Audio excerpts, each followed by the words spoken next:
Hi guys, welcome back to a new video. JSK recently அவங்களோட 4th game இந்த SA20 சீசனில் play பண்ணியிருப்பாங்க against MA captain. And இந்த சீசனில் JSKோட முதல் டிஃபீட் வந்திருக்கு. நம்ம MA கேப்டன் அவங்களோட முதல் மேட்சையுமே வின் பண்ணியிருக்காங்க. JSKல ஒரு பெரிய மிடில் ஆர்டர் ஹோலே இருக்குது. அது எந்த பிளேயரை வச்சு JSK ஃபில் பண்ண போகிறாங்கன்னு பேசுவோம். அண்ட் மற்ற சில இன்ட்ரெஸ்டிங் கிரிக்கெட் நியூஸுமே இருக்குது.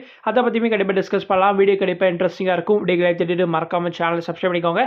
இது வாங்க வீடியோ தெரிஞ்சுக்கலாம். இந்த IPL 26 ஆப்ஷனில் முஸ்தபிசர் ரஹ்மான் 9.2 crores KKR வாங்கியிருப்பாங்க. அண்ட் ரீசெண்டாக KKR அவர் ரிலீஸும் பண்ணியிருப்பாங்க due to India and Bangladesh ongoing political tensions. KKR ரீப்ளேஸ்மெண்ட்கான தேடலில் தான் இருக்காங்க. பட் ஒரு சில அன்வெரிஃபைட் சோர்சஸ் சொல்றதை வச்சு பார்த்தோன்னா ஆப்கானிஸ்தான் பேசர் நவீன் உல்லாக் வந்து KKR ஜாயின் பண்ணுறதுக்கான பாசிபிலிட்டிஸ் இருக்காம். நவீன் உல்லாக் எப்படி KKR ஜாயின் பண்ண போறாருன்னு நியூஸ் தெரிய வந்திருக்குன்னா, இப்போ ரீசெண்டாக PSL டிராஃப்ட்கான ரெஜிஸ்டர் பிளேயர்ஸ் லிஸ்ட் வந்து ஏதோ ரிலீஸ் பண்ணியிருக்காங்க போல. அதில் வந்து நவீன் உல்லாக்கோட நேம் இல்லை அப்படிங்கிறது தெரிய வந்திருக்கு. நவீன் உல்லாக் மட்டும் இல்லை, இன்னும் ஒரு சில ஆப்கானிஸ்தான் பிளேயர்ஸுமே கிடையாது. ரஹமுல்லா குர்பாஸா இருக்கட்டும், ஒரு முஜிபுர் ரஹ்மான், இந்த மாதிரி பிளேயர்ஸுமே வந்து இந்த PSL 2026 டிராஃப்ட்டுக்கு வந்து ரெஜிஸ்டர் பண்ணல. இங்க IPL முஸ்தபிசர் ரஹ்மான் KKR கான்ட்ராக்டை லூஸ் பண்ணதுக்கு அப்புறமா இப்போ PSL டிராஃப்ட்டுக்கு அவர் ரெஜிஸ்டர் பண்ணியிருக்காருன்னு ஆஃபிஷியலாகவே கன்ஃபர்மேஷன் வந்து ரிலீஸ் பண்ணியிருக்காங்க. First pick overseas player to join PSLனா அது கண்டிப்பாக ஃபேஃப் டு பிளஸஸ் தான். IPL ப்ளே பண்ணிட்டு ஒரு பிளேயர் வந்து PSL ஜாயின் பண்ணுறாருன்னா அது ஃபேஃப் டு பிளஸஸ். அதுக்கப்புறம் மோயின் அலியும் வந்து அனௌன்ஸ் பண்ணியிருப்பாரு. இப்போ வந்து முஸ்தபிசர் ரஹ்மான் அனௌன்ஸ் பண்ணியிருக்காரு. நடுவில் வந்து கிளென் மேக்ஸ்வெல் IPL ப்ளே பண்ண போகிறது இல்லைன்னு மட்டும் சொல்லியிருந்தாரே தவிர இந்த வருஷம் PSL அவர் ப்ளே பண்ண போகிறது கிடையாது. So only these 3 players from IPL have moved to PSL. திரும்ப இந்த பங்களாதேஷ் அண்ட் இந்தியா விஷயத்துக்கு வந்தோம்னா, பங்களாதேஷ் இந்த T20 வேர்ல்ட் கப்க்கு இப்போ இந்தியா வரப்போறாங்களா அப்படிங்கிறது இன்னுமே ஒரு கொஸ்டின் மார்க்காக தான் இருக்கு. பிகாஸ் ரீசெண்டாக பங்களாதேஷோட கவர்மெண்ட் ஸ்போர்ட்ஸ் அட்வைசர் அசிஃப் நஸ்ருல் என்ன சொல்லியிருக்காருன்னா, at the cost of national humiliation, at the cost of the security of our cricketers, spectators and journalists, or at the cost of the country's dignity, இவங்க எல்லாத்தையும் கருத்தில் கொண்டு எங்களால் இந்த வேர்ல்ட் கப்பில் ப்ளே பண்ண முடியாது. ICC கிட்ட ரிசீவ் ஆன லெட்டர் படிச்சதுக்கு அப்புறமா அவங்க இன்னும் ஃபுல்லாக இந்த சீரியஸ் செக்யூரிட்டி சிச்சுவேஷனை அண்டர்ஸ்டாண்ட் பண்ணிக்கலன்னு எங்களுக்கு தெரிஞ்சிச்சு. இந்தியாவில் இப்போ பங்களாதேஷ் கிரிக்கெட்டர்ஸ்க்கு பயங்கரமா செக்யூரிட்டி த்ரெட் இப்போ டெவலப் ஆகிருக்கு. அதனால we are not willing to come to this world cup என்ற மாதிரி தான் இப்போ பங்களாதேஷோட கவர்மெண்ட் ஸ்போர்ட்ஸ் அட்வைசர் சொல்லியிருக்காரு. அண்ட் ESPN கிரிக்கெட் இன்ஃபோலேருந்து வந்த ஒரு ஆர்டிக்கலை இப்போ பங்களாதேஷ் கிரிக்கெட் போர்டு பிரசிடென்ட் டோட்டலாக டிக்ளைன் பண்ணியிருக்காரு. ஸோ அந்த ஆர்டிக்கல் என்ன சொல்லியிருக்காங்கன்னா, பங்களாதேஷ் கிரிக்கெட் போர்டு கிட்ட இப்போ ICC என்ன இன்ஃபார்ம் பண்ணியிருக்காங்கன்னா, இந்த வேர்ல்ட் கப் மேட்சஸ் உங்களால் இந்தியாவில் மட்டும்தான் ப்ளே பண்ண முடியும். நீங்கள் இன்கேஸ் ப்ளே பண்ணணும்னா you have to forfeit the points அப்படின்ற மாதிரி சொல்லியிருக்காங்க போல. பட் ICC அந்த மாதிரி எதுவும் இன்ஃபார்ம் பண்ணலன்னு சொல்லியிருக்காரு. ஸோ மோஸ்ட்லி பங்களாதேஷ் மேட்சஸ்லாம் இப்போ ஸ்ரீலங்காவுக்கு தான் ஷிஃப்ட் பண்ணி ஆகணும். அப்புறம் யாரெல்லாம் பார்த்தீங்கன்னு தெரியல, ஜேசனோட ரீசெண்டாக இந்தியா அண்ட் பாகிஸ்தான் கான்ஃப்ளிக்ட்டை பற்றி பேசி ஒரு விஷயத்தில் மாட்டிக்கிட்டாரு. சும்மாவே ட்விட்டரில் கான்ட்ரவர்சிக்காக காத்துட்டு இருப்பாங்க. இப்போ இந்தியா அண்ட் பாகிஸ்தான் மாதிரி ஒரு சென்சிட்டிவ் இஷ்யூவை பற்றி ஜேசனோட பேசினதுனால இப்போ நிறைய பேக்லாஷாக அவர் வந்து ஃபேஸ் பண்ணிட்டு இருக்காரு. மேத்யூ ஹேடனோட டாட்டர் கிரேஸ் ஹேடனோட பாட்காஸ்ட்ல தான் இப்போ ஜேசனோட இந்த விஷயத்தை பற்றி பேசியிருக்காரு. எனக்கு இந்த இந்தியா அண்ட் பாகிஸ்தான் பீஃப் சுத்தமாக பிடிக்கல. இந்தியா ஏஷியா கப்பை வின் பண்ணப்போ அவங்க ட்ராஃபியை கூட அக்செப்ட் பண்ணல. It's just too much man அப்படின்ற மாதிரி வந்து பேசியிருக்காரு. எதுக்காக ஒரு அவுட் சைடர் இந்த மாதிரி விஷயத்தில் கமெண்ட் பண்ணுறாருன்னு தெரியல. ஆக்சுவலி கொஸ்டின் கேட்டவங்க கூட டோட்டலாக இன் கான்ட்ராஸ்ட் ஒரு கொஸ்டின் கேட்டிருப்பாங்க.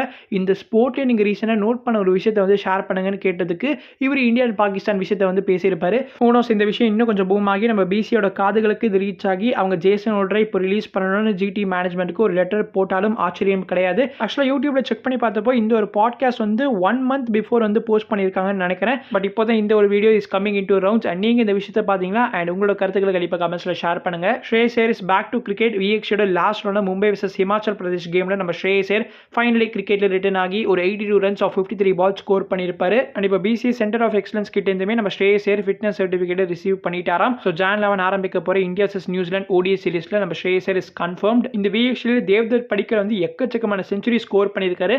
ஆனால் அவர் வந்து ஹையஸ்ட் ரன் ஸ்கோர் லிஸ்ட்டில் வந்து செகண்டில் இருக்காரு. ஸோ ஃபர்ஸ்ட்டில் யார் இருக்காருன்னு கேட்பீங்க. அமன் மொக்காடி அப்படிங்கிற விதர்பாவை சேர்ந்த ஒரு பேட்டர் தான் ஃபர்ஸ்ட்ல இருக்காரு. 634 runs அவர் ஸ்கோர் பண்ணியிருக்காரு இந்த VXT சீசனில். DDP is right behind him 605 runs Devdutt Padikkal score பண்ணியிருக்காரு. ஹையஸ்ட் விக்கெட் டேக்கர் லிஸ்ட்ல ஜாயிண்ட் லீடிங் விக்கெட் டேக்கராக இருந்த ராமகிருஷ்ணா கோஷ் இப்போ 3rd ஜாயிண்ட் லீடிங் விக்கெட் டேக்கராக மாறி இருக்காரு. ஸோ ஃபர்ஸ்ட்ல ஆந்திராவை சேர்ந்த சத்யநாராயண ராஜு தான் இருக்காரு. 19 விக்கெட்ஸ் எடுத்திருக்காரு. இன்கேஸ் வேணா சொல்லுங்க, நம்ம VXT முடிஞ்சதுக்கு அப்புறமா வந்து ஒரு ஃபுல் ரவுண்ட் அப்ல வந்து இந்த VXTல யார் யாரெல்லாம் சூப்பராக பெர்ஃபார்ம் பண்ணியிருக்காங்க, நியூவா எந்தெந்த டேலண்ட்ஸ்லாம் வந்திருக்காங்க அப்படிங்கிறத பத்தி கண்டிப்பாக பேசலாம். T20 வேர்ல்ட் கப்க்கு இன்னும் ஒரு 1 month தான் இருக்கு. ஸ்டில் ஷெட்யூல் வந்து ரிலீஸ் ஆகல. பட் இருந்தாலும் எல்லாரோட ஸ்குவாட் அனௌன்ஸ்மெண்ட்ஸ் இப்போ வந்துட்டு இருக்கு. லேட்டஸ்டா நியூசிலாந்து அவங்களோட T20 வேர்ல்ட் கப் ஸ்குவாட் அறிவிச்சிருக்காங்க. மிச்சல் சாண்டர் தான் கேப்டனா இருக்க போறாரு. ஆப்வியஸ் இந்தியாக்கு எதிராக T20 சீரிஸ் ப்ளே பண்ண போற ஜாக் ஃபோக்ஸ் இந்த T20 வேர்ல்ட் கப் ஸ்குவாடுக்கு செலக்ட் ஆகாதது கொஞ்சம் ஆச்சரியமா தான் இருக்கு. பட் அவங்க ஆல்ரெடி நிறைய பேசஸ் வச்சிருக்கிறதுனால இந்த ஸ்குவாட் அவர் செலக்ட் ஆக முடியல. இந்த WC ஸ்குவாட்லயே 4 ப்ராப்பர் பேசஸ் இருக்காங்க. Jacob Duffy, Lockie Ferguson, Matt Henry, Adam Milne. இது தவிர டேரல் மிச்சல் வேற இருக்காரு. Both Devon Conway and Rachin Ravindra இருக்காங்க. போதாதுக்கு ஃபின் ஆலன் வேற இருக்காரு. ஓபனர்ஸா mostly Tim Seifert and Finn Allen தான் இருப்பாங்க. Tim Seifert is the only wicket keeper in the squad. Squad. I really hope Zak Foulkes played this T20 world cup. ஏன்னா அவருக்கு வந்து நல்ல ஒரு ப்ரிப்பரேஷனா இருந்திருக்கும் ஐபிஎலுக்கு. But the good thing is India vs New Zealand T20 சீரிஸ்க்கு ஜாக் ஃபோக்ஸ் செலக்ட் ஆகி இருக்கிறதுனால அட்லீஸ்ட் ஒரு சில மேட்சஸ் இங்க நம்ம இந்தியால பார்க்கலாம் எப்படி பெர்ஃபார்ம் பண்றாருன்னு. அப்படியே SA20 பக்கம் வந்தாலும் நிறைய விஷயங்கள் இருக்கு. டர்பன் சூப்பர் ஜெயின்ஸ் இப்போ ஒரு ரீப்ளேஸ்மெண்ட் அனௌன்ஸ் பண்ணியிருக்காங்க. சவுத் ஆப்பிரிக்கன் கிரிக்கெட்டர் டானி டெசோசியோட ரீப்ளேஸ்மெண்ட்டை இப்போ Liam Livingstone Durban super giants sign பண்ணியிருக்காங்க.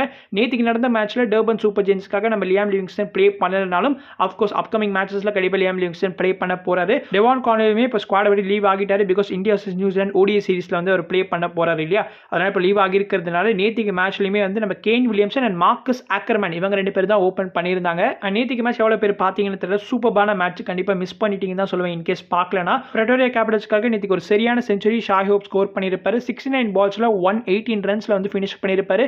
ஸோ இன்டர்நேஷனல் பர்ஃபார்மன்ஸஸ் வந்து ஃபாலோ பண்ணிட்டு வந்தவங்களுக்கு ஷாஹிப்போட இந்த ஒரு பர்ஃபார்மன்ஸ் பெரிய ஆச்சரியமா இருந்திருக்காது. இந்த ஐபிஎல் ஆக்ஷன்ல அன்சோல்டா போன ஷாஹிப் இப்போ SA20ல 60 பால்ஸ்ல செஞ்சுரி கம்ப்ளீட் பண்ணியிருக்காரு. பிளே ஆஃப்ஸ் கண்டென்ஷன்ல இந்த ஒரு மேட்ச் வந்து சம முக்கியமா இருந்துச்சு ரெண்டு டீம்ஸ்க்குமே. டர்பனுக்காக ஜாஸ் பட்டல் சரியான ஒரு ஃபைட் கொடுத்திருப்பாரு. 97 ரன்ஸ் அவர் ஸ்கோர் பண்ணியிருந்தாரு.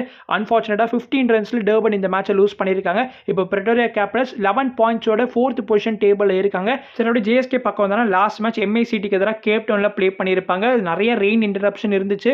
மேட்ச் பார்க்கறதுக்கே ஒரு சமயத்தில் எனக்கு இன்ட்ரெஸ்ட் போயிருச்சு. அஃப்கோர்ஸ் நான் 12:30க்குலாம் தூங்கிட்டேன். என்னால் செகண்ட் இன்னிங் சுத்தமாக பார்க்க முடியாத செம தூக்கம் வந்துருச்சு. நான் காலம்பரையிலேருந்து ஹைலைட்ஸ் தான் பார்த்துருந்தேன். ஒரு சில சேஞ்சஸ் ஜேஎஸ்கே பண்ணியிருந்தாங்க. செமையாக கிளிக் ஆகியிருக்கு. நாண்ட்ரே பக்கர் ரிட்டர்ன் ஆகியிருக்காரு. அவர் வந்து ஒரு 2 விக்கெட் எடுத்திருப்பாரு. லாஸ்ட் 3 ஓவர்ஸ்ல 33 ரன்ஸ்ன்ற மாதிரி ஒரு சிச்சுவேஷன் கிரியேட் ஆகியிருக்கு. 12 ஓவர்ஸ் மேட்ச் தான் ஓகேங்களா. ஸோ லாஸ்ட் 3 ஓவர்ஸ்ல 33 ரன்ஸ்ன்றப்போ வந்து கொஞ்சம் ப்ரெஷர் இருந்துச்சு.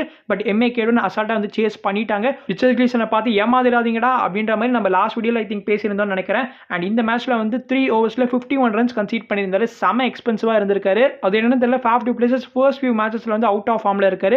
அதுக்கப்புறமா பிக்கப் பண்றாரு. செமையா வந்து ரன் ஸ்கோர் பண்ண ஆரம்பிக்கிறாரு. MLCலயே பார்த்திருப்போம். ஃபர்ஸ்ட் 2 மேட்சஸ்க்கு ஒண்ணுமே பண்ணல. அதுக்கப்புறம் 2 செஞ்சுரி ஐ திங்க் ஸ்கோர் பண்ணியிருந்தாரு நினைக்கிறேன் லாஸ்ட் சீசன்ல. இந்த கேம்லயே செமையான ஸ்டார்ட் Faf du Plessis கொடுத்திருப்பாரு. 6 ஓவர்ஸ்ல 69 ரன்ஸ்ன்ற மாதிரி நம்ம இருந்திருப்போம். அப்போதான் ரெயின் வந்து கெடுத்துருச்சு. இல்லனா கண்டிப்பா Faf du Plessis இருந்த மொமெண்டமுக்கு அவர் 60-17 எடுத்துட்டு போயிருப்பாரு. இன்னைக்கு பால் ராஜ்க்கு எதிராக நம்ம ஜோஹானஸ்பர்க்ல விளையாட போறோம். இந்த மேட்ச்மே வந்து இன்னைக்கு ரெயின் இருக்குன்ற மாதிரி பிரெடிக்ட் பண்ணப்பட்டிருக்கு.